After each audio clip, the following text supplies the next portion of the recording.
Mas agradeço à igreja pela recepção que nós tivemos aqui, foi maravilhosa. Gênesis capítulo 45, para nós meditarmos nessa noite. Eu vou ler na Nova Versão Internacional. Nós vamos ler os 18 primeiros versos desse texto das Escrituras que nos falam sobre a restauração, a relação de José com os seus irmãos. A minha Bíblia tem por enunciado: José dá-se conhecer aos seus irmãos. Eu acredito que todos nós conheçamos ou ao todo ou em parte a história de José, e depois eu vou relembrá-la um pouco mais. Mas vamos ler aquilo que as Escrituras nos dizem. Diz assim a palavra de Deus: a essa altura José já não podia mais conter-se diante de todos os que ali estavam e gritou: façam sair todos. Assim ninguém mais estava presente quando José se revelou a seus irmãos. E ele se pôs a chorar tão alto que os egípcios o ouviam, e a notícia chegou ao palácio do faraó. Então disse José aos seus irmãos: eu sou José, meu pai ainda está vivo? Mas os seus irmãos ficaram tão pasmados diante dele que não conseguiam responder-lhe. Cheguem mais perto, disse José aos seus irmãos. Quando eles se aproximaram, disse-lhes: eu sou José, seu irmão, aquele que vocês venderam ao Egito. Agora não se aflijam, nem se recriminem por terem me vendido para cá, pois foi para salvar vidas que Deus me enviou adiante de vocês. Já houve 2 anos de fome na terra, e nos próximos 5 anos não haverá cultivo nem colheita. Mas Deus me enviou à frente de vocês para lhes preservar um remanescente nesta terra, para salvar-lhes a vida com grande livramento. Assim, não foram vocês que me mandaram para cá, mas sim o próprio Deus. Ele me tornou ministro do faraó e me fez administrador de todo o palácio e governador de todo o Egito. Voltem depressa a meu pai e digam-lhe: assim diz o filho de José, Deus me fez senhor de todo o Egito. Vem para cá, não te demores. Tu viverás na região de Gósen e ficará perto de mim. Tu, os teus filhos, os teus netos, as tuas ovelhas, os teus bois e todos os teus bens. Eu te sustentarei ali, porque ainda haverá 5 anos de fome. Do contrário, tu, a tua família e todos os teus rebanhos acabarão na miséria. Vocês estão vendo como com seus próprios olhos, e meu irmão Benjamim também, que realmente sou eu que estou falando com vocês. Contem a meu pai quanta honra me prestam no Egito e tudo que vocês mesmos testemunharam, e tragam meu pai para cá depressa.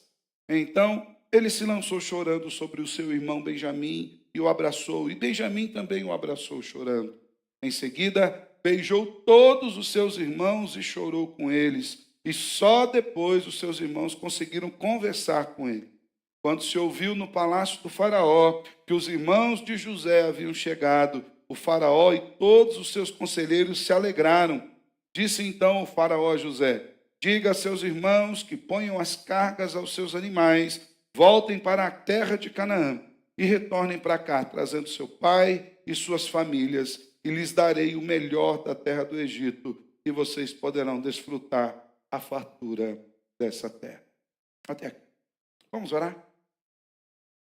Te louvamos, Deus, pela oportunidade que o Senhor nos dá de abrirmos a Tua palavra e meditarmos nela. Nós queremos lhe pedir que o Senhor fale conosco, que o Senhor traga à nossa mente e ao nosso coração toda a verdade das Escrituras, de maneira que nós aprendamos de acordo com aquilo que o Senhor tem para nós. Edifica-nos com graça em nome de Jesus. Amém e amém. Esse texto que nós lemos, ele fala do encontro de José com os seus irmãos. Só para a gente contextualizar um pouquinho, eu quero falar um pouco sobre a história de José. A história de José é uma das mais ricas e mais lindas de todas as Escrituras. Eu acredito que talvez nós devêssemos ler essa história várias e várias vezes no ano para aprendermos mais sobre como Deus colocou José naquele lugar. Mas para que a gente entenda, José era um dos filhos mais amados e esperados pelos seus pais. Seu pai amava sua mãe, ela não podia ter filhos, e ele tinha filhos com outras concubinas e mulheres que ele tinha ali, até que Deus lhe abençoou e ele teve o seu filho José, filho muito esperado.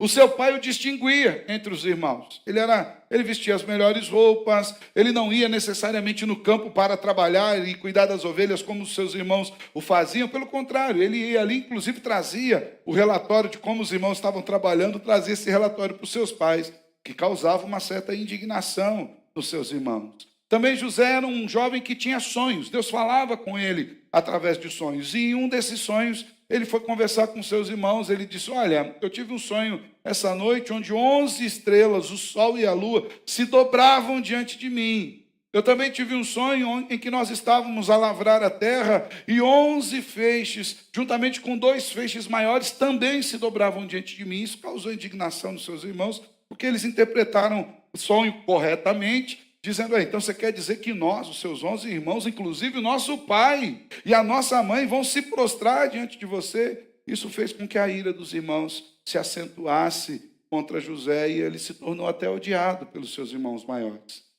Foi então que, num dado momento, totalmente enciumados, carregados pelo pecado, eles decidiram matar José. O irmão menos irado falou: não vamos matar, vamos dar um susto nele, vamos jogá-lo num buraco profundo e vamos deixar ele aí por um tempo. E assim eles fizeram, mas esse irmão se retirou e os outros irmãos haviam decidido que, não, embora não o matassem, o venderam como escravo para uma caravana de ismaelitas que passava por ali e ia para o Egito. E assim eles fizeram. Venderam José, e José foi levado embora da sua terra para uma terra completamente desconhecida. Lá no Egito, ele foi vendido para um homem chamado Potifar. E esse homem colocou como administrador na sua casa, mas Deus era abençoador de José. Deus era com José, diz as Escrituras, e onde José põe a mão prosperava. E assim foi na casa de Potifar, e Potifar prosperou grandemente debaixo da administração de José. Porém, a mulher de Potifar lançou os olhos sobre José, que à época era um jovem nos 30 anos, mais ou menos, e ela intentou no seu coração, ela desejou José de maneira pecaminosa, e por José tê-la rejeitado, que José tinha uma consciência em algo que é distintivo na vida dele, um dos motivos pelos quais o Senhor o amava. José tinha a lei de Deus escrita no coração, não tinha nenhuma Bíblia para José ler. Não tinha nenhum livro das Escrituras, não tinha lei, não tinha Torá. A lei de Deus estava gravada no coração de José. E José, inclusive, disse à mulher: olha, o meu Senhor me colocou sob as mãos tudo que lhe pertence, menos a sua esposa. A sua esposa pertence a ele. E essa mulher, muito irada, porque José a rejeitou, inventou uma mentira de que ele a havia molestado, e por conta disso José foi preso, foi encerrado na cadeia. Mas Deus era com José. E lá na cadeia ele colocou ordem, administrando a cadeia, de maneira que ele cuidava de todos ali. Foi então que ali na cadeia ele encontrou-se com 2 detentos que foram presos por Faraó, o copeiro e o padeiro do rei. E eles foram encerrados ali, e eles estavam perturbados, preocupados com o que iria acontecer com eles, e eles dormiram uma noite e tiveram um sonho. Cada um teve um sonho de acordo com a sua interpretação, e eles levaram esses sonhos para José, e José interpretou, falou: o seu sonho é o seguinte, o faraó vai te restaurar, e você vai voltar a trabalhar, e vai estar tudo certo. E o seu é o seguinte, o faraó vai te matar. E de acordo com aquilo que José tinha interpretado, aconteceu. O faraó restaurou o que queria ser restaurado, e aquele que queria ser morto, de fato, foi. José disse para aquele que seria restaurado: lembra de mim. E 2 anos se passaram com José esquecido lá na cadeia, e esse homem não lembrou dele, até que Faraó teve um sonho. E o sonho incomodou demais a Faraó. Na verdade, ele teve um sonho duplo. A parte mais conhecida desse sonho é que ele, no seu sonho, viu 7 vacas muito gordas que pastavam. E aquelas vacas estavam ali bem fortes, e de repente se levantou 7 vacas muito magras que comeram toda a pastagem e comeram aquelas 7 vacas muito gordas, e elas continuaram magras e mirradas, e aquilo incomodou o Faraó. Diga-se de passagem, vem daí o ditado que nós temos até os dias de hoje, né? Tempo das vacas gordas, tempo das vacas magras, né? É um ditado que tem um fundamento bíblico. E o Faraó convocou todos aqueles adivinhos do seu império para que revelassem para ele o sonho, e ninguém revelou. Foi então que, 2 anos depois de ter sido abençoado por José, o copeiro do rei lembrou: olha, eu estava lá na cadeia quando o senhor colocou eu e o padeiro ali, e nós tivemos um sonho, e o rapaz que estava tomando conta da cadeia, o José, ele ouviu o nosso sonho e ele deu a interpretação para esse sonho e aconteceu igual ele falou. O faraó falou, manda chamar esse rapaz. E ele chamou José e José foi colocado diante de Faraó. E Faraó teve o seu sonho revelado. José falou, olha, as 7 vacas gordas são 7 anos de muita prosperidade, de muita fartura, onde o Egito vai colher muita coisa. Então, se eu fosse o senhor, eu faria celeiros bem grandes, construiria, que inclusive foram construídos nesse tempo as cidades celeiros do Egito, armazenava ali todos os grãos, porque depois as 7 vacas magras são 7 anos de grande miséria, igual nunca se viu na face da terra. E o Egito vai ter alimento por conta se o faraó fizer isso. O faraó se agradou tanto da interpretação do sonho, quanto da sugestão de José, e colocou José por administrador de todo o Egito. E é nesse momento que nós encontramos esse José aqui. Já havia passado 2 anos do período das vacas gordas. O Egito estava indo de vento em popa. As colheitas eram maravilhosas, a terra era próspera e os celeiros estavam se enchendo. Ou melhor, já havia passado todo esse período, agora já estava nos períodos das vacas magras, me perdoem. 2 anos. E os povos vinham buscar, comprar alimento ali no Egito. E dentre esses povos que vieram comprar alimento no Egito, estavam os irmãos de José. E naquele primeiro momento, José sempre administrando, quando ele viu os irmãos, o coração dele ficou meio ruimzinho, meio malzinho. Quando José viu os irmãos, ele intentou mal com os irmãos. Na primeira vez, os irmãos compraram alimento, José entregou o alimento e mandou que colocasse o dinheiro de volta ali na mochila deles, depois mandou o guarda atrás deles, falando, vocês roubaram meu dinheiro. E eles ficaram apavorados. Embora fossem pecadores, eram homens honestos, eles não estavam lá para roubar, e eles ficaram amedrontados. E José aprisionou um de seus irmãos. José pediu que trouxesse o irmão mais novo, eles trouxeram, e na segunda vez José pôs terror de novo. Escondeu a taça de ouro do faraó ali, e mais uma vez colocou esse terror sobre ele. O coração de José até então estava vingativo, o coração de José até então estava endurecido. Foi quando Deus, conduzindo a história de José, tocou no seu coração para que ele se revelasse aos seus irmãos. E ele fez um jantar. Aqui nós lemos só a história dele se revelando no jantar para com os seus irmãos, mas existem alguns detalhes aqui que são muito interessantes. Por exemplo, ele chamou aqueles homens para jantar, aqueles homens já foram apavorados. Falaram, 2 vezes fomos presos, agora esse homem chama a gente para jantar, vamos morrer. E o pior, quando ele sentou à mesa para jantar, a Bíblia diz que José dispôs do mais velho para o mais novo. A gente olha esses detalhes e a gente não presta atenção. Significa, esse homem conhece quem somos. Ele sabe de onde a gente vem. Nosso pecado, e esse era o temor dos irmãos de José, nosso pecado foi descoberto. Vamos morrer.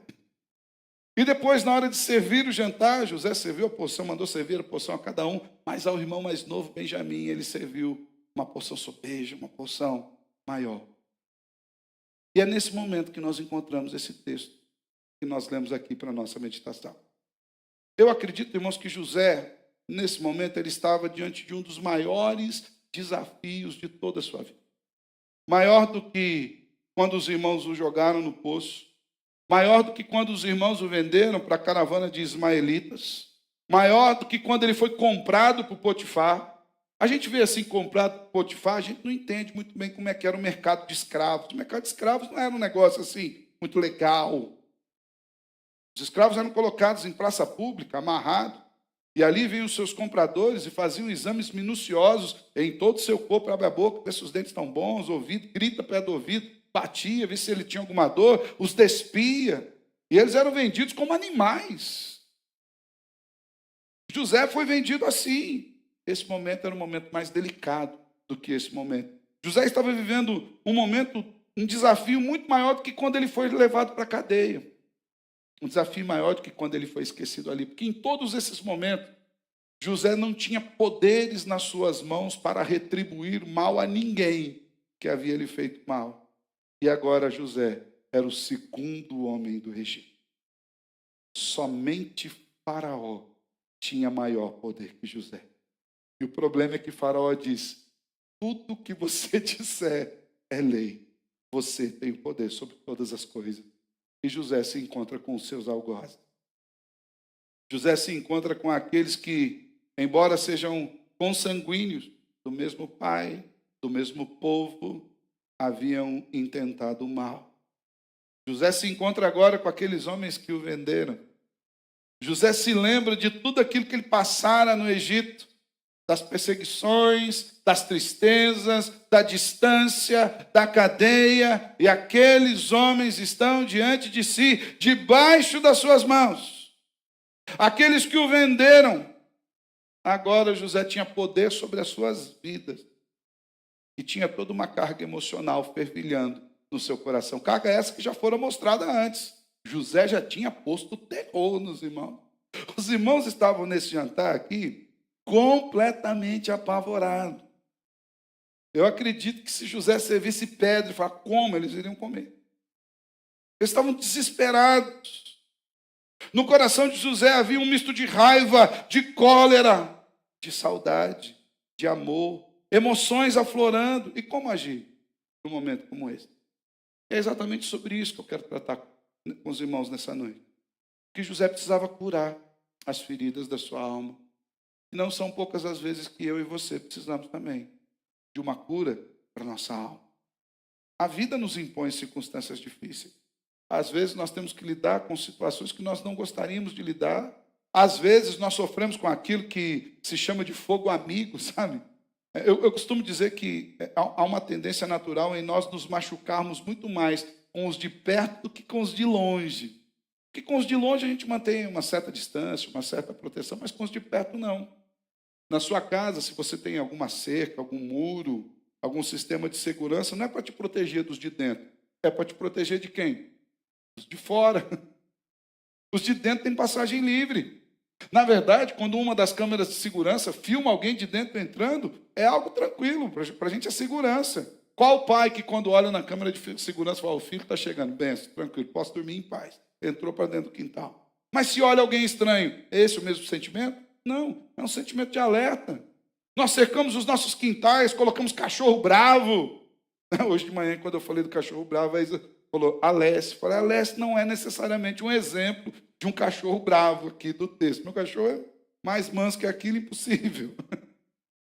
Mas nós nos cercamos para cuidar dos de fora, mas com os de dentro a gente desmonta as armaduras, os escudos, as armas. E José estava se sentindo ferido por essa questão. E aqui, quando nós olhamos para esse texto, nós vemos Deus agindo e movendo na vida de José de maneira a curar o seu coração. E eu e você podemos aprender com isso. José não é apenas uma historinha da Bíblia. José não é apenas um personagem. José nos aponta para Cristo. Nos mostra como Deus age e molda os nossos corações e as nossas vidas. E uma vez que eu e você também precisamos curar as nossas almas, nós temos muito que aprender com aquilo que as Escrituras estão revelando a nós. Em primeiro lugar, para que nós curemos as nossas almas, as feridas das almas, é preciso que nós reconheçamos as nossas raízes e quem, de fato, nós realmente somos. Até então, José pesara a mão sobre os irmãos. José mandava esconder o dinheiro, mandou esconder a taça, prendeu o irmão na cadeia, mandou pegar o mais novo, prendeu na cadeia. Os irmãos estavam apavorados, chamou aqueles homens, colocou eles diante ali da sala, distribuiu do mais velho para o mais novo, sentou todo mundo na mesa. Não havia se revelado, muito provavelmente ele estava com aquelas pinturas, aquelas maquiagens, cabelo raspado como faraó, não que eu seja ter alguma intenção de ser faraó, acho que vocês já perceberam que comigo não rola, mas ele estava com aquela roupa egípcia. Os irmãos não haviam reconhecido ele. Só que nesse momento, quando o Senhor toca no seu coração, José é chamado a observar quem de fato ele era. Talvez ele pudesse se levantar ali, pensando, agora eu sou o segundo homem de faraó, estão perdidos nas minhas mãos. Ou então ele dissesse, vocês sabem com quem vocês estão falando? Já viu pessoas assim? Quando você chega e vai falar com alguém, você sabe com quem que você está falando? Né? A tal da carteirada, né? Você sabe com quem é? Eu já vi pastores assim. Você sabe com quem que eu estou falando? Você está falando? Uma vez um pastor, numa situação, ligou para mim e falou, eu sou fulano de tal, falou todos os títulos, Mais ou menos assim, você sabe com quem que você está conversando, que você está falando? É prazer, eu sou Alessandro. José aqui, ele poderia imaginar que ele era os seus títulos, a sua posição. Mas Deus lhe rasga o coração. No versículo 3 ele disse aos seus irmãos, eu sou José. Eu sou José. No versículo 4 ele diz, eu sou José, o seu irmão. Aquele mesmo que vocês venderam para o Egito. Nos momentos de angústia e de confrontamento, geralmente nós somos tomados por uma espécie de juízo próprio.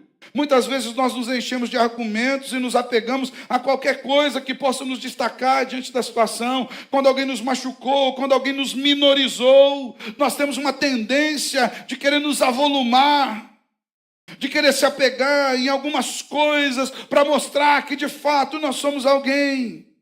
Quando na verdade nós precisamos entender que nós somos só quem nós somos. Nós somos quem Deus nos fez. A nossa identidade não está firmada nas circunstâncias, nos diplomas. A nossa identidade não está firmada na marca do carro que dirigimos, nem nos números que estão ali na nossa conta bancária. A nossa identidade está firmada em Cristo Jesus. Ela não está firmada na nossa cor de pele, no nosso status quo. A nossa identidade é quem Deus nos fez a ser. E Deus estava aqui trabalhando isso com José. Eu lembro-me que há muitos anos atrás, estava fazendo o velório de um irmão muito amado. E eu sabia de uma história em que havia um filho que tinha uma dificuldade muito grande com os pais, dificuldade que se avolumou por muito tempo, e aquele filho estava para chegar no velório. E foi muito interessante porque assim, o velório parou. O defunto ali era uma mera figura. Todo mundo ficou esperando o filho que estava para chegar. E o pastorzão ali, esperando também, né? Foi quando estacionou um carro, já vieram duas pessoas, pastor, fulano de tal, chegou. Tá? Eu vi que ele entrou assim, foi muito engraçado, assim, triste. Sabe aquelas cenas tragicômicas? Ela é trágica, mas ela é engraçada de se ver, porque um homem, já aí com 50 e tantos anos de idade, entrou de cara fechada no velório, assim, aquela impressão de mar vermelho abrindo, sabe? As pessoas abrindo, ele passando no corredor. E eu lá, cheguei, prazer, o senhor sabe com quem o senhor está falando? Falei, não sei com quem eu estou falando. Ele sacou a carteira do bolso, abriu sua carteira assim, tirou uma carteirinha do OAB, sou fulano, não é do OAB não, tá? E está vencido. Vou fazer outra carteira agora, que eu preciso dela. Sacou, falou assim, eu sou tal, formado em não sei aonde, eu tenho título de mestrado, doutorado, e eu fui rejeitado por não sei o quê, não sei o que lá. Prazer, meu nome é Alessandro. Eu cumprimentei pelo nome, não sei porque o olho dele parece que fumegou assim, né? Aquele homem havia perdido a sua identidade por causa das suas dores. Ele já não era mais o filho que chegou no velório do seu pai. Ele era alguém que estava chegando naquele lugar para mostrar que ele havia vencido na vida. Ele era alguém que havia se vitimizado, falando, olha o que vocês fizeram, vocês me rejeitaram, mas eu dei certo. Mal sabia ele que ele estava dando totalmente errado. A sua identidade se resumia numa carteirinha de advogado. Quando ele era muito mais que isso. Ele era um filho que havia perdido o pai. Ele era um irmão que estava se achegando com um abraço. Ele era alguém amado por Deus, que teve a história controlada por Deus por todos os momentos. Talvez eu e você, quando nós somos atacados ou quando nós enfrentamos essas lutas, nós perdemos de mente quem nós somos. E a gente começa a achar que a gente é quem a gente não é. E a gente se apega a apetrechos, a coisas, a entulhos. E deixamos de ser quem nós somos. Aqui Deus tratou no coração de José. E ele disse, eu sou José. Vocês estão olhando aqui esse homem vestido como faraó. Eu tenho poder de fato nas minhas mãos. Mas eu sou o seu irmão. Aquele mesmo que foi vendido. Essa revelação de quem ele era estava evocando os sentimentos do seu coração com respeito ao passado. Talvez alguns gritos vinham na sua mente de quando ele foi jogado no poço. Talvez viesse à sua mente os momentos em que ele olhava para trás e a caravana de ismaelitas ia andando paulatinamente. E ele vendo seus irmãos se afastando, talvez contando as moedas. Talvez José se lembrasse do mercado de escravos aqui. Talvez ele se lembrasse das cadeias do Egito, mas o Senhor mostrara que ele não era nada disso. Assim como ele não era o escravo, ele não era o homem gigante, ele era só o José. E Deus tratou no seu coração. Olha o versículo 8, que lindo, irmão. Aqueles irmãos amedrontados, José, depois de já ter colocado terror, agora mais acalmado, diz assim: não foram vocês que me mandaram para cá, mas sim o próprio Deus. Ele me tornou ministro do faraó e me fez administrador de todo o palácio e governador do Egito. José entendera que ele não era uma vítima das circunstâncias. Ele estava no lugar que Deus o havia colocado. Nós somos quem somos. O apóstolo Paulo diz isso. O apóstolo Paulo diz isso no momento de angústia, irmão. Sabe aquele texto que você olha, Paulo dizendo, pela graça de Cristo eu sou o que sou? Sabe o que Paulo termina dizendo isso? Que vinha à cabeça de Paulo, ele tinha matado cristãos, ele tinha levado muita gente de Deus presa. Ele não se sentia digno de ser apóstolo. Ele falou, eu nem sou digno de ser chamado como um apóstolo, mas pela graça de Cristo, eu sou o que eu sou. Eu não tenho como apagar meu passado. Eu não tenho como riscar a minha história. Diga de passagem, uma parte da minha história construiu exatamente quem eu sou. Dizem que os grandes navegadores têm o seu nome elevado exatamente por conta das grandes tempestades. Dizem que o maior amigo do carvalho é o vento. Quanto mais forte ele sofre, mais enrijecido é o seu caule. Muitas vezes as adversidades e as vicissitudes da vida nos tornam quem nós somos e Deus controla cada uma dessas circunstâncias. Para que nós curemos as feridas das nossas almas, nós precisamos reconhecer as nossas raízes, quem nós somos. Eu sou Alessandro, você é você. Não somos nada além disso. E o que somos foi Cristo quem determinou. E assim fosse. Em segundo lugar, nós vamos nos aproximar daquilo que realmente tem valor. Eu gosto muito desse versículo. José que havia, eu vou sempre lembrar desse aspecto que é importante, José que havia colocado terror nos seus irmãos. Agora ele diz o seguinte no versículo 4. Chega mais perto. Venham para cá. Muitas vezes nós gastamos muito tempo na nossa vida investindo em coisas que têm um alto preço e pouco valor. Às vezes nós gastamos o que não temos para comprar o que nós não precisamos, para impressionar pessoas que nós nem conhecemos. Parece que a gente dá valor a algumas coisas assim. É fato que quando a gente vai envelhecendo, essas coisas vão ficando um pouco mais para trás, né? Eu não vou nem usar envelhecendo, amadurecendo. A gente já não está mais preocupado com a marca do tênis da moda. A gente preocupa se ele dura ou não. Porque agora a gente sabe quanto ele custa. Quanto mais ele for durável, é melhor. Às vezes é melhor comprar um mais caro, que dura muito tempo. Esses dias eu estava separando um tênis lá em casa. Falei, meu Deus, que tênis ruim, não durou nada. 8 anos já está esfarelando. Já não se fazem mais tênis como antigamente. Né? 8 anos, irmão. Eu parei e pensei, nossa, esse tênis é um herói. Eu não devia nem doar, eu devia fazer um quadro com ele, guardar aqui. Conforme o tempo vai passando, a gente vai amadurecendo, mas quantas e quantas vezes nós não queremos impressionar pessoas exatamente porque nós fomos magoados. Nós queremos fazer com que vejam. Mas José disse, não, o importante agora não é mostrar para vocês que eu sou administrador do Egito, é mostrar para vocês que eu sou irmão de vocês. Venham mais perto. E realmente tinha valor para José, não era o seu cargo, não era o seu status, nem muito menos tudo que ele conquistara no Egito. O que tinha valor naquele instante não era a vingança, nem o expurgo das suas dores, era trazer para perto os seus irmãos, porque ele havia perdido. Era rever o seu pai, porque ele estava distante. Aqui prefigura muito claramente aquilo que o apóstolo Paulo nos diz em Filipenses: tenham em vocês o mesmo sentimento que houve em Cristo Jesus. Jesus era Deus, mas ele não considerou que o fato de ser Deus era algo a que ele devesse se apegar, a ponto dele não ir para a cruz do Calvário. Antes ele veio em forma de servo, em figura humana, se humilhou e foi obediente até a morte de cruz. Ele era Deus, ele é Deus.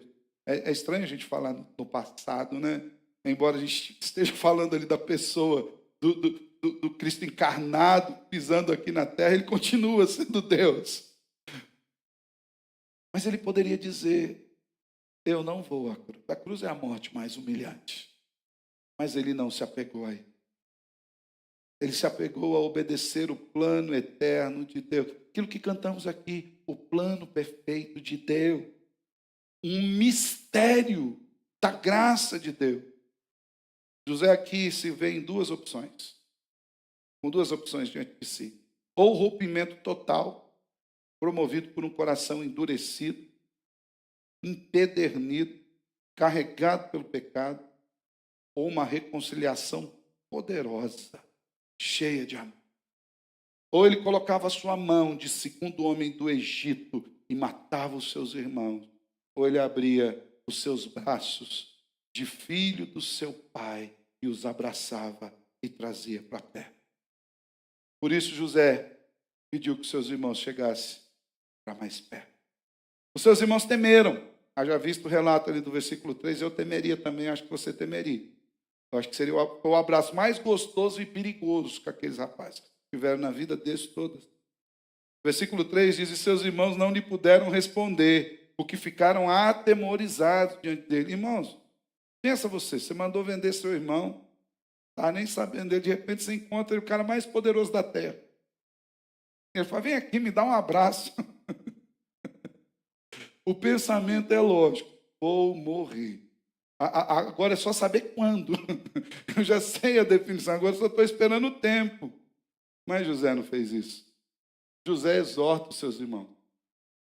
Ele diz o seguinte para eles, não se aflijam, nem se recriminem por terem me vendido para cá.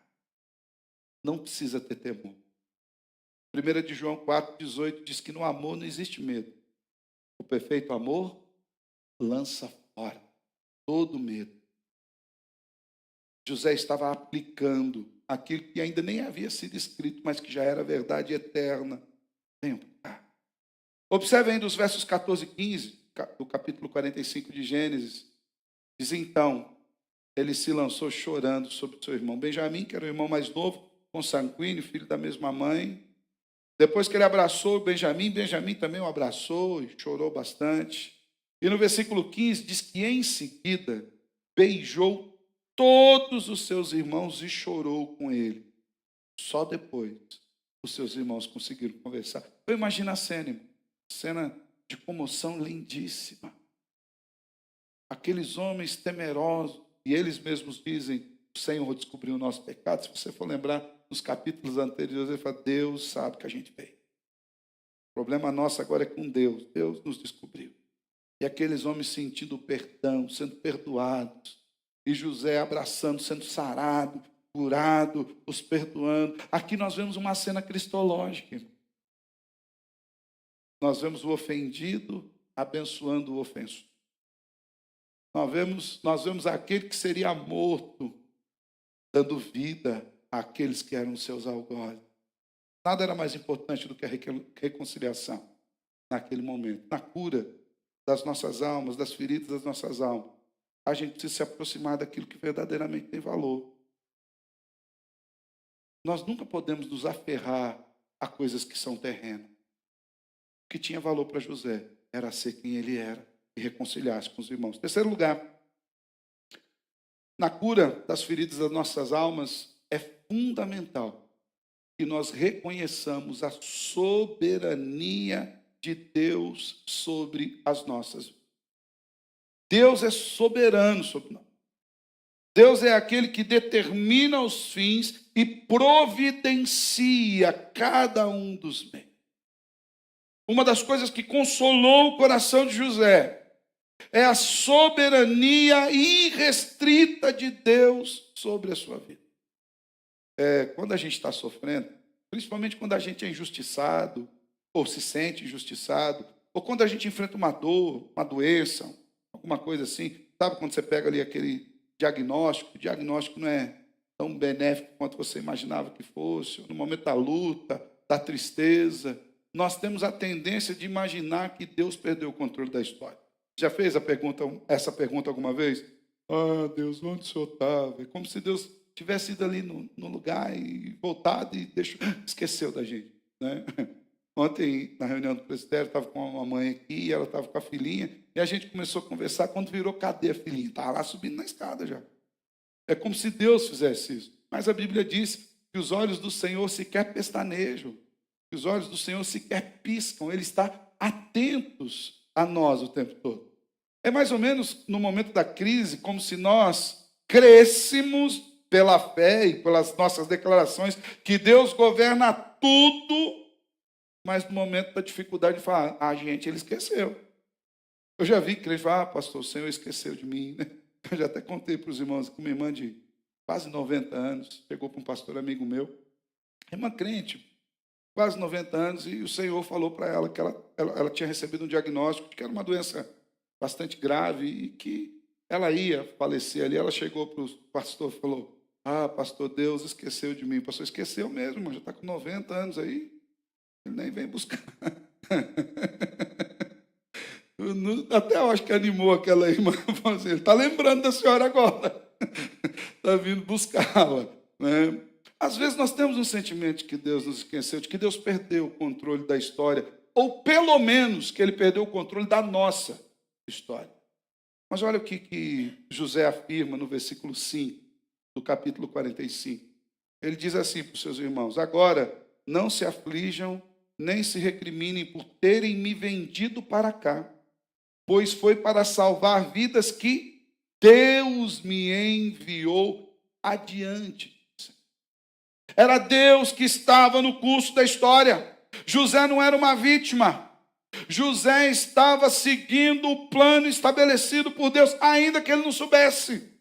Deus conduzira a vida de José para levá-lo ao Egito e haver subsistência para toda a sua família. Lembra do sonho? O sol, a lua, as estrelas se dobrando. Eis ali José. Lembra do sonho? Os feixes se dobrando. Naquele feixe, José estava experimentando de maneira muito vívida e prática aquilo que Deus havia revelado ao seu coração. Quando nós passarmos por nossas decepções, quando nós passarmos pelas frustrações, pelos sofrimentos, por abusos, por discriminações, nós devemos olhar sabendo que Deus está no controle até da nossa dor, até do nosso sofrimento. Falei hoje pela manhã que ontem eu vi um vídeo do reverendo Ronaldo Lidório, por quem nós temos orado, e ontem ele postou uma pequena devocional, está no Instagram, tem 3 minutos e pouquinho, onde estavam ele e a Rossana, a sua esposa, e ele estava comemorando 34 anos de casamento. Não podia entrar ninguém no quarto, nem os filhos, nem ninguém. Ele tinha acabado de sair da UTI, ele está sofrendo de um câncer, e ele está com a imunidade muito baixa, então estava ele na cama, estava a Rossana, sua esposa, ao lado, e ele falando, obrigado, irmãos, pelo encorajamento. Quem ouve a palavra do Ronaldo Lidório ali, a gente se sente meio envergonhado, meio encorajado, meio fortalecido, meio entristecido, a gente sente meio tudo ali, sabe? Ouvindo a palavra, e ele termina a devocional dele falando assim, irmãos, não espere o dia bom vir para você glorificar a Deus. Não espere a circunstância boa para você glorificar a Deus. Não espere a cura da doença para você glorificar a Deus. Não espere o dinheiro no bolso para você glorificar a Deus. Não espere o bom momento. Não espere que a adversidade passe. Glorifique a Deus no meio da adversidade, porque Deus está no controle de tudo, inclusive dos dias maus. Salmo 23, o salmista já nos deixa isso bem claro. O Senhor é o bom pastor que anda com ele no meio do vale da sombra e da morte.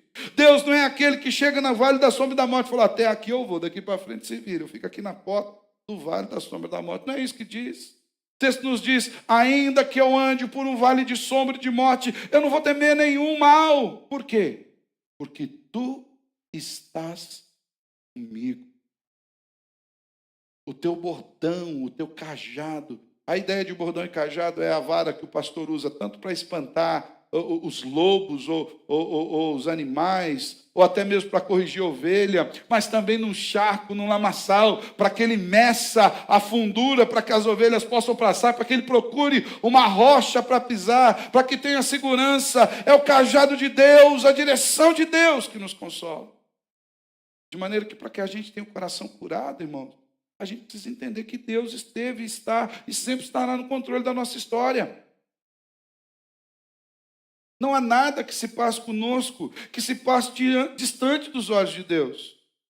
E nesse instante, José se mostra com o coração livre das amarguras do passado. Por quê? Porque ele entendeu que foi Deus quem havia conduzido a sua vida. Não foram as circunstâncias.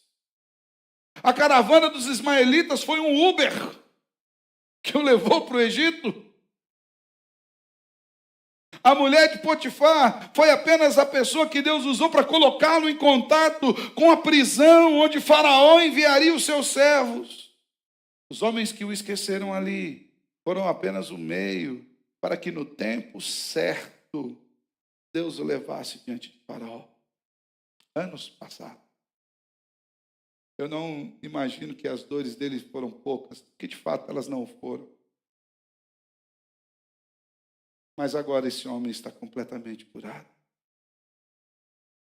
Aquele temor que havia no coração dos irmãos, no capítulo 44, versículo 16, mostra como os irmãos estavam temerosos. Diz assim, Judá, no caso, falando, que responderemos ao nosso Senhor, no caso, o pai dele? Que falaremos? Como nos justificaremos? Achou Deus a iniquidade de teus servos, eis que somos escravos. Mas José entende de forma diferente. Nos versos 7 e 8 do capítulo 45, quando José se revela, ele diz, Deus me enviou à frente de vocês para lhes preservar a vida, um remanescente nessa terra para salvar-lhes a vida com grande livramento. Olha o versículo 8, que especial, irmãos. Assim, não foram vocês que me mandaram para cá, mas sim o próprio Deus. Ele me tornou ministro do faraó e me fez administrador de todo o palácio e governador de todo o Egito. Não foram vocês. Vocês intentaram o mal, mas Deus transformou o mal em bem. Não é isso que nos diz Romanos 8, 28? Todas as coisas cooperam para o bem daqueles que amam a Deus, daqueles que são chamados segundo o seu propósito. E sabe qual que é a melhor explicação para todas as coisas? Todas as coisas. Absolutamente. As boas, as que a gente gosta, e as ruins, as que a gente não gosta. Todas as coisas. É exatamente isso que é expressado pelo salmista no Salmo 139, versículo 16. A soberania de Deus. O salmista diz, os teus olhos, Deus, me viram a substância ainda informe, sendo formada ali no ventre da sua mamãe. E no teu livro foram escritos todos os meus dias, cada um deles escrito e determinado, quando nenhum deles havia ainda. Deus está no controle da nossa história. Vamos enfrentar lutas? Vamos. O desafio é aprender a sofrer para a glória de Deus. Eu preguei um sermão sobre isso, falando sobre o servo sofredor Jó. A gente precisa aprender a sofrer para a glória de Deus. É fácil? Claro que não, irmão. É muito mais fácil ver o outro sofrer, você orar, porque ele glorifica a Deus. Na dor dele. Mas quando essa dor bate na porta de casa, irmão. Mas sabe qual que é o grande desafio? É o desafio de saber que Deus continua no controle, mesmo dos dias maus. Todos os dias. E por fim, para que nós tenhamos curado as feridas da nossa alma, a gente precisa ter disposição para abençoar. Sabe quando você sabe que está curado? É quando você olha para aquele que te fez mal e você não tem a mínima disposição de fazer o mal de volta. Você quer abençoar. Hoje, muito menos. Os mais antigos, muito mais. Né? Vão ter cicatriz. Você tem cicatriz no corpo aí? Se eu fosse fazer uma pintinha em cada cicatriz, eu tinha mudado até de cor, de tanta cicatriz que eu tenho no corpo. É na mão, é na perna, no braço. Hoje as crianças têm dificuldade vão ter cicatriz, né? Talvez só se quebrar a tela do celular na cicatriz, assim, de passar o dedo na tela quebrada. Não sai do quarto. Não sai de cima do colchão. Até se cair, cai no colchão. Né? Isso é uma cicatriz, né? É diferente, né? Eu falo que o meu primeiro toboágua foi as guias da rua. A gente descia, dava aquelas chuvas. Já fez isso na vida? pessoal fala, e os ratos? O rato tinha medo da gente, irmão. O rato passava longe. O rato via aquela criançada descendo no toboágua, ele, saía dali. Hoje a gente tem poucas marcas, as crianças hoje têm poucas marcas disso. Hoje você não vê uma criança jogando bola na rua, esse negócio todo, né? A gente não tem mais essas coisas. Não é uma crítica, irmãos, é só uma observação dos tempos, como os tempos mudaram, tá? Talvez os nossos pais se preocupavam conosco no meio da rua, sabe? Brincando de pedalar até 10 horas da noite, e mandava tomando banho, a gente entrava escondidinho, dormia com o pé que parecia que só a misericórdia. Se você lembra disso, eu sei que você teve esse tipo de infância. A preocupação era outra. Hoje é diferente.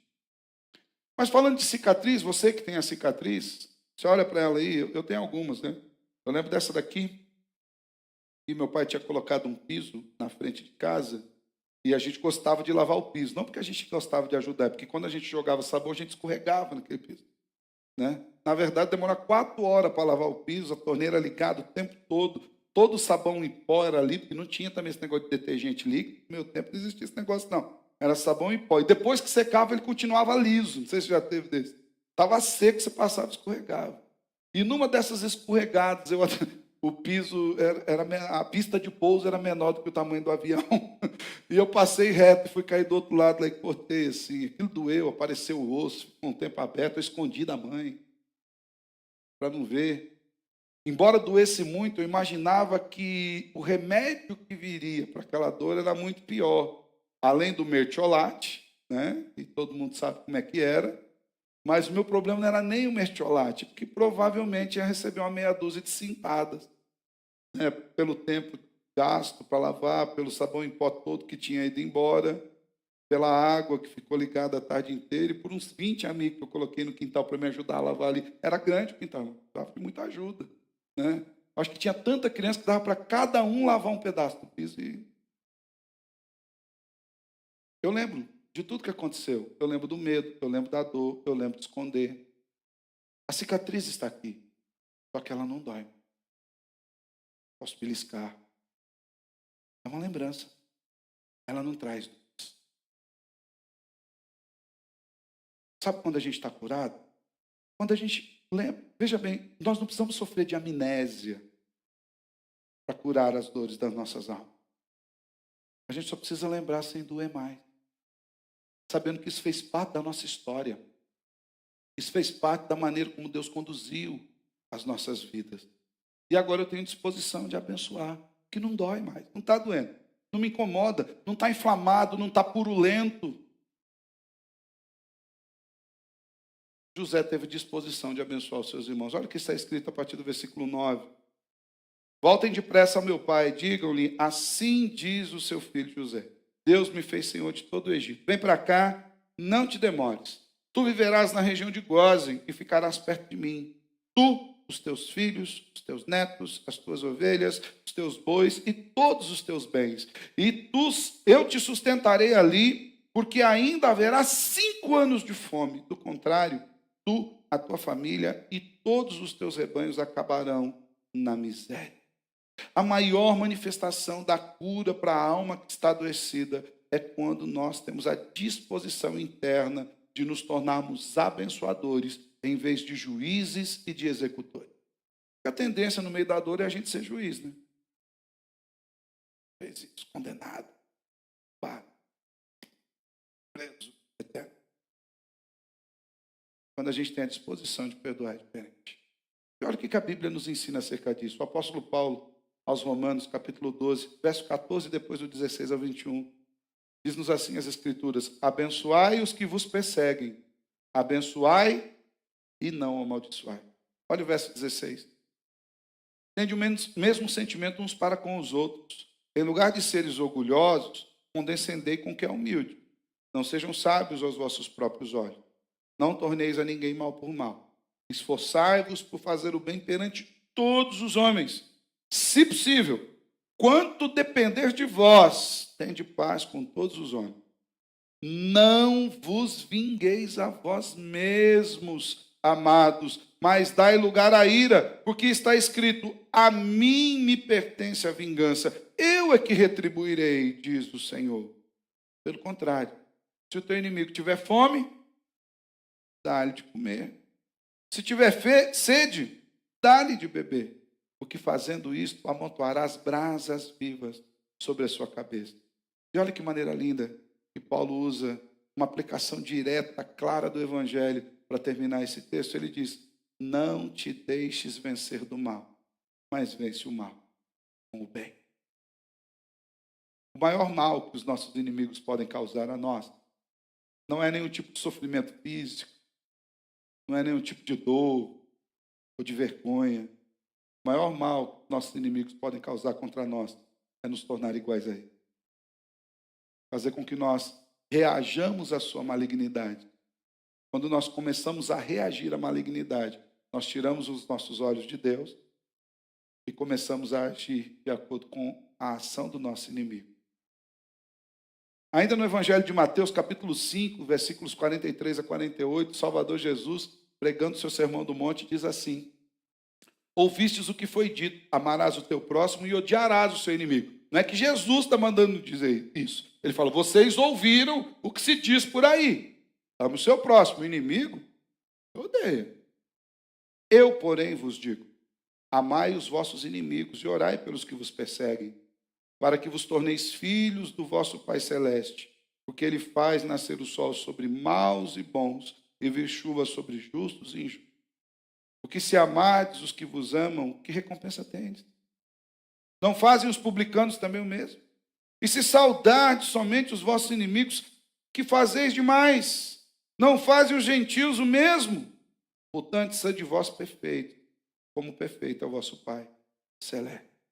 Era esse o sentimento que estava sendo colocado no coração de José.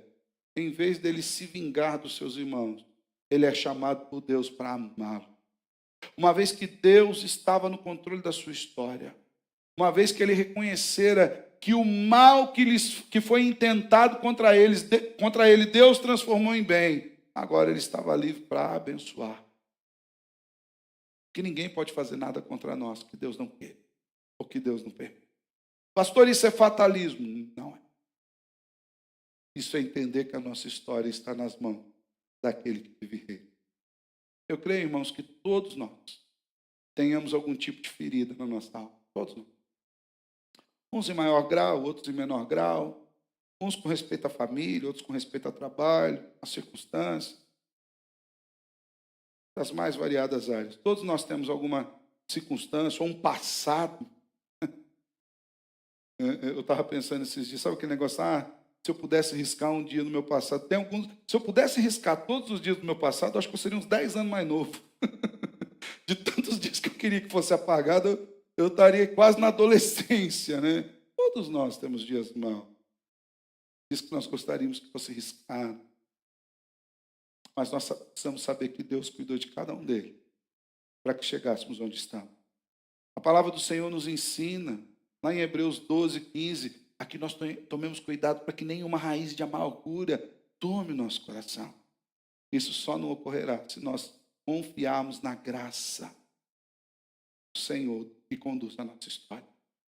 Se porventura você tiver alguma amargura na sua alma, alguma dor que tenha atrapalhado o seu desenvolvimento espiritual, o seu crescimento espiritual, preste atenção nessas 4 lições que nós aprendemos aqui com a vida de José, da maneira como Deus conduziu a vida do servo do Senhor José. Saiba quem você é em Deus. Você não é o que as pessoas dizem, você não é o que você acha que é, você não é os seus títulos, os seus diplomas, o seu saldo, o seu carro, o seu bairro, a sua casa. Você é quem Cristo determinou que você seja. A sua identidade está firmada naquele que te salvou. Segundo, valorize o que é importante. Cura e restauração é importante. Às vezes a gente fica lambendo feridas que só causam mais dores. Traz para perto, como José fez. Terceiro, reconheça que Deus está no controle da sua história. Você não é vítima, você não é coitadinho. Deixa de mimimi. É o Senhor que está no controle da sua vida. Descansa naquele que te governa. E por fim, abre o seu coração para abençoar. Perdoe. Ande uma segunda milha. Não permita que a dor do passado determine o seu futuro. Às vezes a gente faz isso. A gente permite que as dores lá de trás determinem o que vai acontecer lá na frente. Não faça isso. Descanse no Senhor. E que Deus nos conduza nessa cura do nosso coração. Que aquele que nos fez pode nos curar. Aquele que nos fez entende das nossas dores. Aquele que nos fez sabe quem nós somos. Aquele que nos fez tem o remédio certo. Para a glória do seu nome. Em Cristo Jesus. Amém? Feche seus olhos. Quero orar com você.